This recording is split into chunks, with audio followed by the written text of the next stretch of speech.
Hi, this is Kelly Vader. I'm an environmental planner with BM Ross, and I'm here with Steve Jackson, who is the project engineer, and we're going to be presenting a slideshow today on the Point Clark Stormwater Servicing Master Plan. During the presentation, we're going to review the project scope, the study area limits, talk a bit about the master plan process, some of the problem drainage areas that were identified, through the consultation process and with input from staff. We'll go over the study investigations that have been completed to date. Then we'll review the master plan alternatives that have been identified so far and some preliminary recommendations, and then next steps and the project timelines. So this figure shows the project study area. The dashed line identifies the area that we're focusing on for this particular study. Initially, we were focusing primarily on the urban area in Point Clark, kind of the lower area below the bluff. But because some of the drainage that contributes to that area comes from the agricultural lands to the east, we decided to include those lands in the total project study area. The scope of the current study is to examine existing municipal drainage facilities within the study area and assess their function and capacity. This is to evaluate the existing drainage problem areas within the urban portion of the study area and consider potential solutions. The focus of the study will be on township-owned lands, including municipal road allowances, as these are the areas where projects will be implemented most efficiently. The study will also include the identification and assessment of existing and required drainage outlets to Pine River and potentially Lake Huron in order to accommodate the drainage. The study will also include the identification of potential solutions to existing drainage problems and the development of a phased approach to implementation of those solutions. The study will include consultation with local residents, Indigenous communities, and regulatory review agencies. And at the conclusion of the process, there'll be a report prepared that documents the master plan process and any recommendations.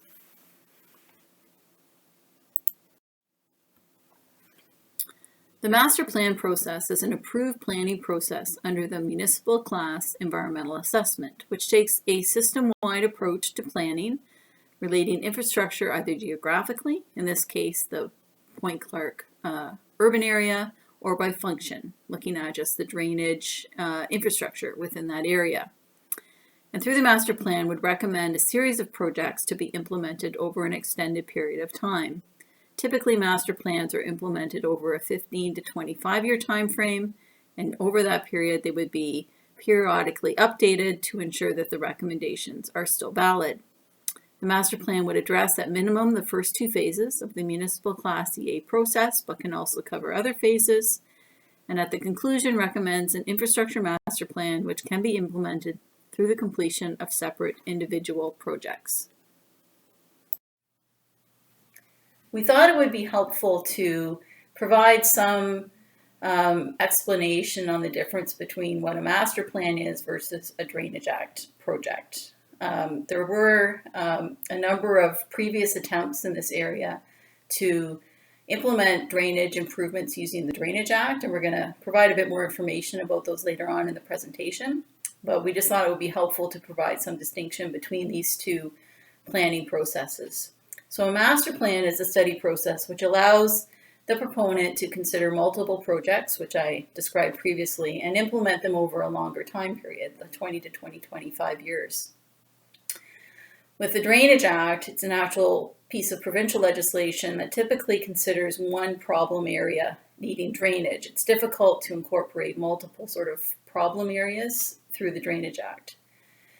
The Drainage Act, for a Drainage Act project, it's initiated by a petition, which is a legal document under the Act, and that would trigger the Drainage Act process. One thing that's common to both is that they both would use professionals, typically engineers, to complete the analysis.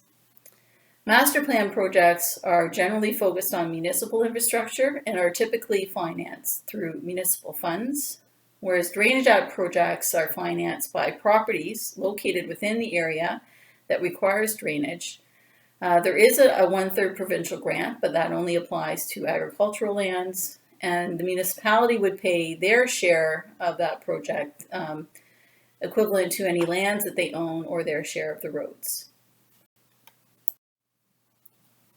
So this slide just talks about the timelines for the initial phase of the master plan. So it was actually initiated back in the summer fall of 2022 before the formal notice went out. Our staff were out doing some topographic surveying in the area just to understand where the existing infrastructure was and to get a general understanding of the topography. Then over that winter, there was some preliminary engineering review completed based on that topographic review. And then in May of 2023, the initial notice was published, and that was sent out to all the properties located within the study area. It was also published in some of the local newspapers. And at that same time, there was notices sent out to review agencies and to Indigenous communities.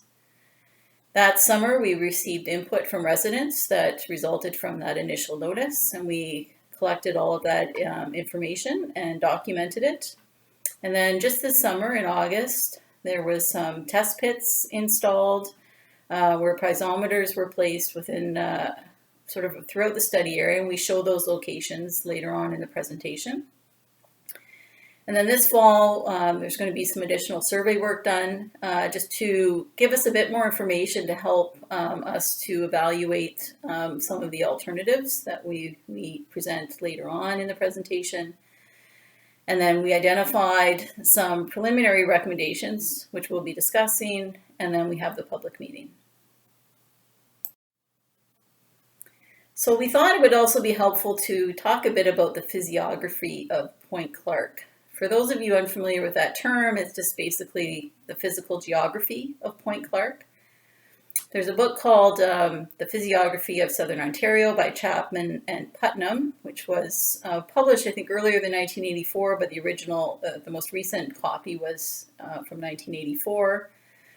And in that document, they talk about this area and they call it the Huron Fringe. And that's because it's like a narrow sort of band below the bluff that goes along the edge of Lake Huron.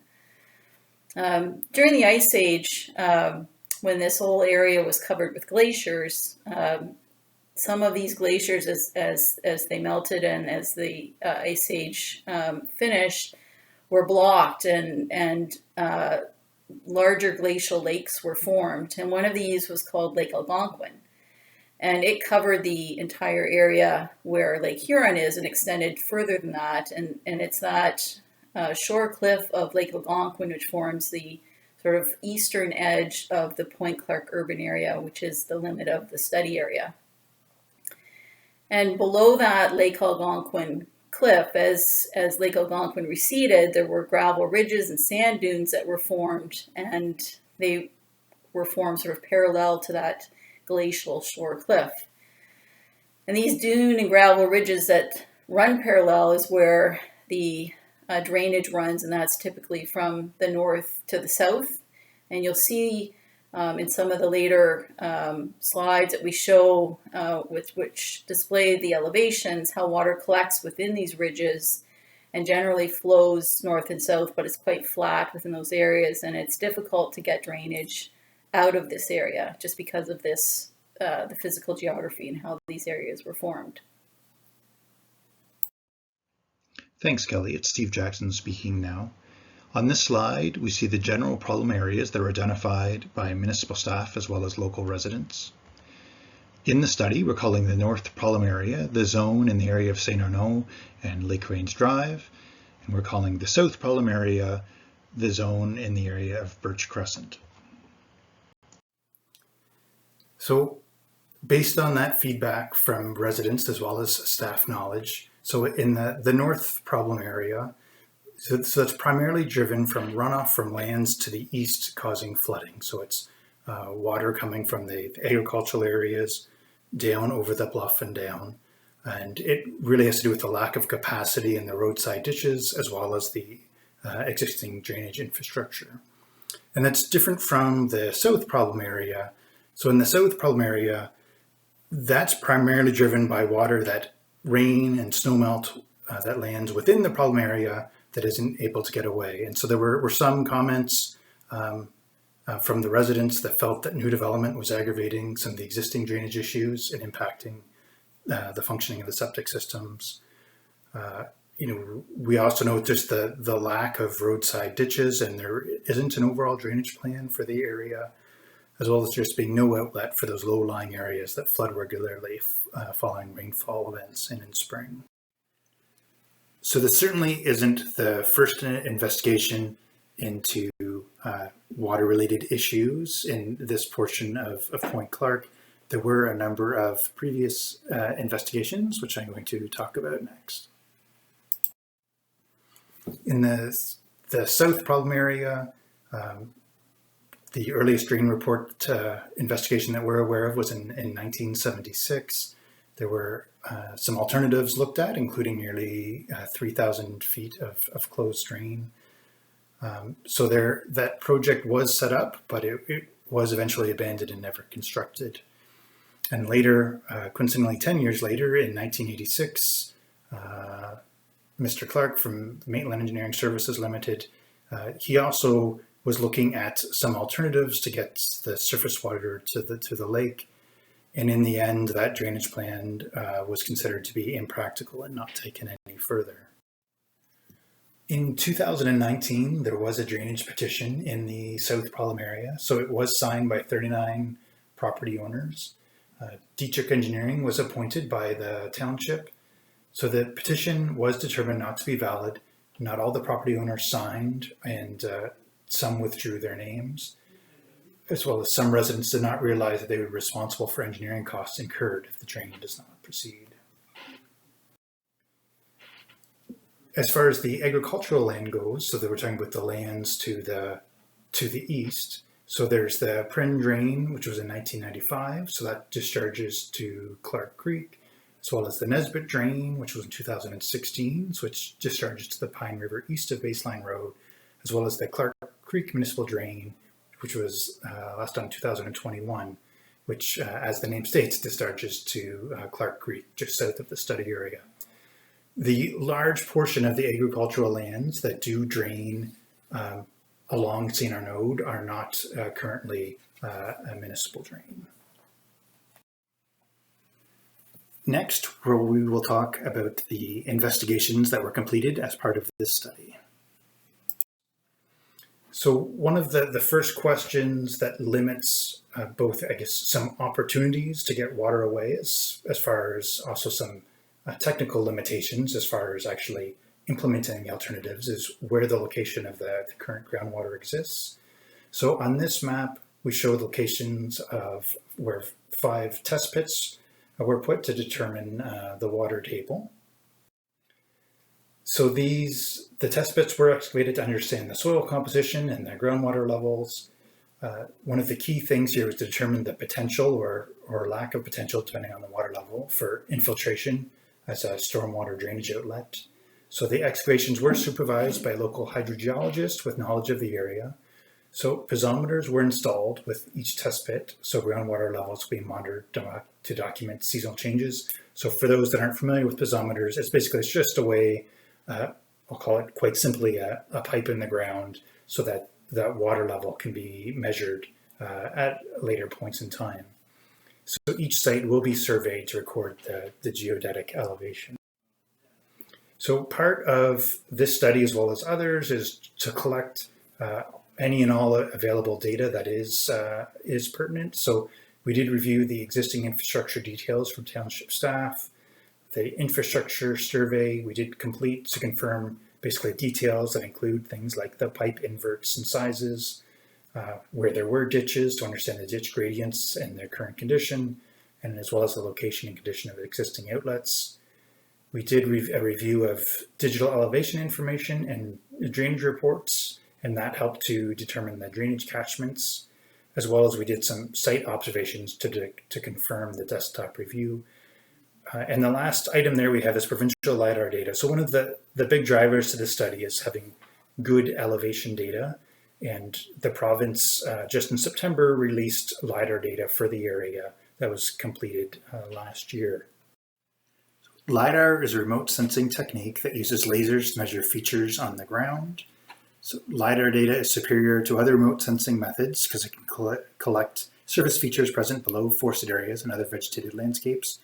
So this LiDAR data was recently released by the province of Ontario for Bruce County. In fact, it was just released in September, and the data was acquired in 2022 with their remote sensing equipment attached to airplanes. When we're looking at LiDAR information visually, the elevations are represented by different colors to show variations in topography. And the spot elevations are also provided to assist with modeling and engineering designs. What the LiDAR looks like visually. So each colored pixel is a 1/2 meter by 1/2 meter with an elevation assigned. So if we were just sort of wrap our heads around, if we're kind of we've got some of the, I'll call the major streets laid out there. And here from the elevations, so the lowest elevations are the very light green, and then we transition up to some darker greens, so we get to some higher elevations. And as we keep moving east on the page, we get to the yellow, reds, and then very quickly we get to white. And that's where where the bluff is, where the elevation jumps up very quickly. And just one of the things I think to point out here is, as Kelly was talking about Lake Algonquin earlier, we can see in the darker greens these lines that are, I'll call them north to south, and those are those ridges of higher elevation that the LiDAR has picked up. And it's sometimes may not be quite as obvious when you're on the ground just how far from north to south these ridges persist. So as far as the drainage catchments themselves, so within the study area, which is the outline limits are in the dark red, the blue is the largest, is the catchment of the study area, and a large portion of that, over 1.5 kilometers, square kilometers, is east of Lake Range Road. So when we do studies like this, we want to have a good understanding of the features that are present within the study area that might affect the recommendations that we reach at the conclusion of the study. So one thing we want to understand is the natural features that are present, or we call them natural heritage features. And this information we obtain through feedback from the Conservation Authority, Saugeen Valley, and from Ministry of Natural Resources and Forestry, as well as there's provincial databases online that we can access to populate these maps. And so the takeaway from this is the green areas, which are areas that are currently forested based on the aerial photography. And then we have some wetland features, and those are the little circled areas with the lines through them. And I guess the key thing with the wetlands is that none of these areas have been sort of ground truthed.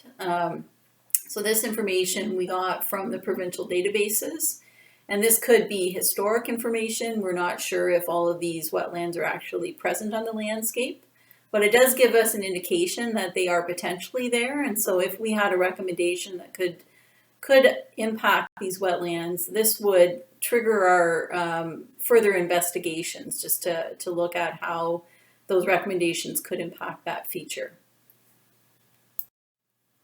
So this map is taken from the Huron-Kinloss zoning bylaw, and this is a representation of the zoning in the area. So to the east of the slide, the pink area are lands that are currently zoned agricultural. And then within the lower sort of urban area of Point Clark, we've got the yellow areas, which are residential, the green areas, sort of the darker green are environmental protection. The sort of lime green color is open space. And then there's one small little area that's general commercial kind of down in the bottom. And then we have an institutional kind of up at the very top.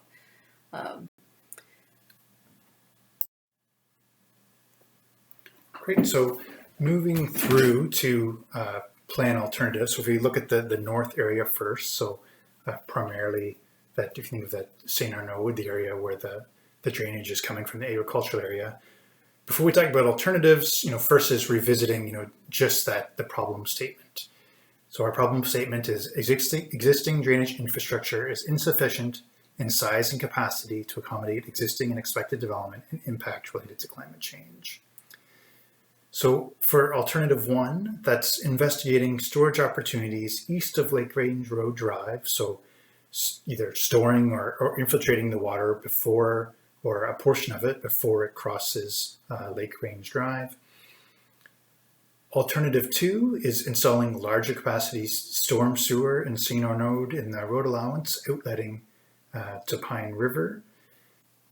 And there could be possibilities of incorporating alternatives 1 and 2 together, doing a portion of both. Alternative 3 is investigating ditch improvements along Lake Range Drive to provide additional storage capacity. And alternative 4, as with any master plan study, is the do nothing alternative. If we were to look at some evaluation considerations as we go through this, so alternative 1, so that's storage east of Lake Range. So it may reduce the peak flows, allowing existing drainage to handle flows. It may require land purchase, as well as it does may reduce, if the existing drainage isn't found to be adequate, it helps reduce the size that is required. Alternative 2, when again, that larger capacity storm sewer on Sainer node, so that will require reconstruction of Sainer node to install a larger pipe. It will require reconstruction of the existing outlet to Pine River, and it may be more expensive than alternative 1, although I can't emphasize enough here that the costs aren't yet known, that these are just would be our expectation that it would be more expensive than alternative 1. Alternative 3, that's Lake Range Road ditch improvements. So here it's unsure if there is sufficient capacity that will be realized. So as we get into the details of the study, we'll be analyzing whether if there is any extra capacity that will reduce the peak flow sufficiently, and it may impact some existing developed properties on Lake Range. And alternative 4, again, is doing nothing, where that really does not address the problem whatsoever. If we look at the master plan alternatives for the south problem area, so again here just restating that problem statement that the existing road and drainage infrastructure is insufficient in size and capacity to accommodate existing and expected development impacts related to climate change. So alternative 1 involves installing a storm sewer in Victoria Road, outletting to Pine River. Alternative 2, it's still the same concept of a storm sewer in Victoria Road, but it's outletting to Lake Huron through a new outlet at the lake. Alternative 3 involves reconstructing the road infrastructure to an urban standard that incorporates storm sewers. And again, I note that with alternative 3, you're already doing alternative 1 or 2, and alternative 4 is doing nothing. So as we, just looking at these alternatives again, I just wanted to bring up the LiDAR, and the real thing is noting these ridges. So we can see the darker greens running north to south. So one of the biggest obstacles is any pipe that's put in the ground needs to basically, I'll call it very simply, be put downhill, so water will flow downhill to the outlet. And because of these ridges, we can see from north to south, the area is relatively flat. So getting a piped outlet heading north to the Pine River, it's got to go a large distance, which means our pipe slope is going to be relatively flat. So water doesn't move quickly. And as we're trying to move from east to west, we have all these, I'll say, ridges in the way. And that's the importance of having that piped outlet to be able to convey the water. So just wanted to bring back the topography there and the issues that we have with the ridges running north to south. So some evaluation considerations, as I said, based with the LiDAR and the fact that we're relatively flat from north to south, it is difficult to achieve the required fall on the pipe, and it will require significant excavation on Victoria Road to achieve. Alternative 2, where we're looking at a storm sewer on Victoria Road to Lake Huron. So it will require construction of a new outlet to Lake Huron. At any time there's a new outlet, it always draws concerns as far as beach access and property issues. One of the advantages, though, is there perhaps could be less construction required on Victoria. Alternative 3, reconstructing road infrastructure. So this is when you already have alternative 1 or 2 done, it's incorporating those other alternatives to improve localized drainage in other areas. And again, when I say localized drainage issues related to the road themselves. And alternative 4 is the do nothing, and that the real issue there is, again, it's just not addressing the problem. Next, we will talk about our preliminary recommendations. Starting with the north problem area, our recommendation is to select alternative 2, and that involves installing a large capacity storm sewer on St. Arnaud and discharging to Pine River. So that involves the reconstruction of an outlet from St. Arnaud to Pine River, and if deemed feasible, installing ditches along the east side of Lake Range Drive to provide additional storage, as well as continuing to investigate storage opportunities east of Lake Range. Could be infiltration or pond or combination thereof to minimize peak flows, as well as implementing building standards for new development and infilling. Looking at the south problem area, our recommendation is to select alternative 2. That's installing a storm sewer in Victoria and outletting to Lake Huron. Involves initiating phased reconstruction of road infrastructure within the south problem area to connect to sewer in Victoria, improving the localized drainage within the road allowance. And the key thing there is just the phased approach to construction is first there needs to be the outlet constructed, and then as roads are reconstructed to basically then they will have an outlet to tie into. As well, implementing building standards for new development and infilling. When we look at reconstructing the roads and those drainage improvements, part of that is looking at the what I'll still call it the road cross section itself. So if here we kind of cut the road in half, looking at it, one of the key things for the suburban sections, as well as typical new urban sections with sidewalks, is we all, regardless of what we design a storm sewer pipe for, there's always going to be a storm event that exceeds it. So our storm sewers are normally designed for the kind of very frequent events that happen on a regular basis.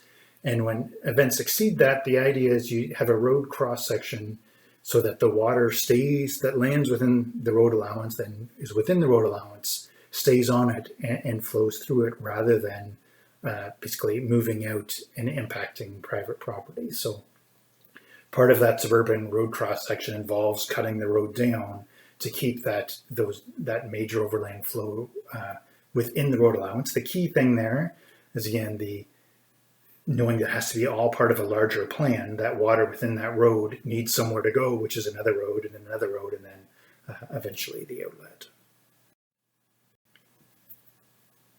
So looking at both kind of short-term and long-term, and what can be done sooner and what's longer-term plans. So kind of some preliminary thoughts on phasing is, one of the sort of the quicker things that can be done is implementing some revised building standards for new and infill development within the study area limits, and if deemed feasible, installing new ditches along Lake Range Drive.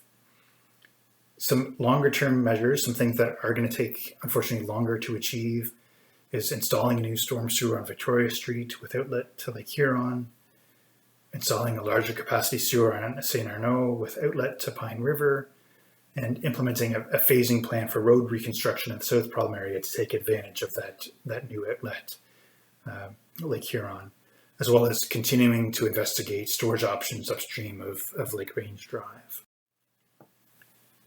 So the next steps in this study are initially we'll be collecting input from this public meeting, and we'll review that with Huron-Kinloss staff.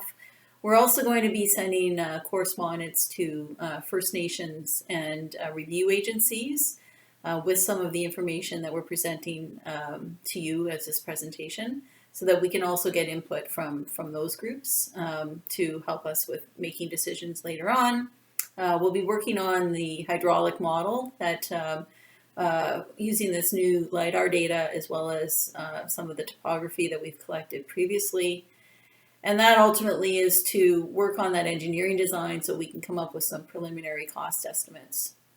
Once we have those cost estimates and some preliminary designs, we'll be presenting an update to council so that they can then review the information in more detail and make some decisions. There will be a second public meeting. So once we've done this additional engineering work over the winter, and we have some cost estimates, and that's been presented to council, we'll be going back to the public with hopefully some firmer recommendations on and some input from on what council thinks about what our recommendations are. Following that, we'll be finalizing a master plan report. And so there'll be, at the conclusion of this, will be a document that summarizes the process that we've undertaken to complete the master plan. And that report will be published at the conclusion of the process and be made available for the public to review. There'd also be a final notice that's put out letting people know that the master plan process has been completed, and there will be an opportunity for some final comments from residents after that report is made public. And then we thought we'd put together some tentative timelines, just so that residents have an understanding of what kind of a timeline is realistic. So following the public meeting, we'll be collecting input from residents, and typically we collect it for a month or a month and a half following the public meeting. And then over the fall and the winter, we'll be doing that additional engineering and preparing the cost estimates. And based on that information, with some back and forth with staff from Huron-Kinloss, we'll be updating the recommendations and preparing a presentation to take to council. And we anticipate that work will take a number of months. And so we're thinking in the spring of 2024, we'll have those revisions ready to present to council. And over that time, we'll also be working on that draft master plan report. Right now, we're hoping we can come back to the public with updated recommendations in the spring of 2024 for the second public meeting. And we'll try to schedule it late enough that residents would normally, who are seasonal, will be up and able to attend. We'll be finalizing those report recommendations after we get input from residents after that second public meeting, and then publishing that final report, and we're thinking that'll be the summer of 2024.